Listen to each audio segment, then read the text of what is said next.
Le Point Bourse vous est présenté par Bourse Direct.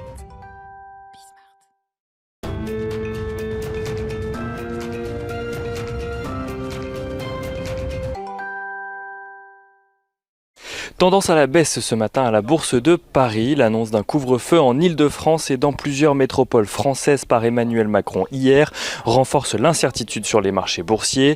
Un couvre-feu de 21h à 6h du matin prévu pour une durée minimum de 4 semaines mais qui pourrait aller jusqu'à 6 semaines. Une décision en France qui fait écho à d'autres mesures de restriction en Europe. Les négociations qui patinent aux États-Unis en matière de plan de relance ne sont pas de nature également à rassurer les investisseurs alors que Steve Mnuchin, le secrétaire d'État au Trésor, a lui-même annoncé que les négociations avaient très peu de chances d'aboutir avant le 3 novembre prochain. Il a précisé que si démocrates et républicains pouvaient trouver des points d'accord, il restait très éloigné sur d'autres questions, notamment sur le fait d'accorder une aide spécifique au secteur aérien.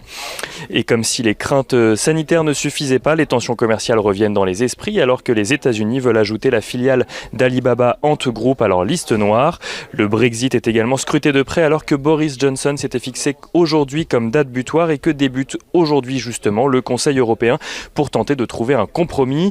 En l'état, de nombreux désaccords subsistent avec notamment le sujet de la pêche.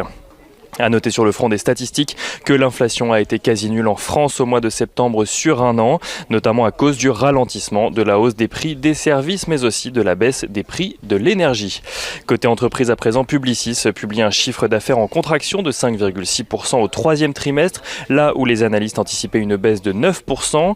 Le groupe publicitaire anticipe une marge opérationnelle légèrement au-dessus du consensus fixé à 14,3% pour l'année 2020.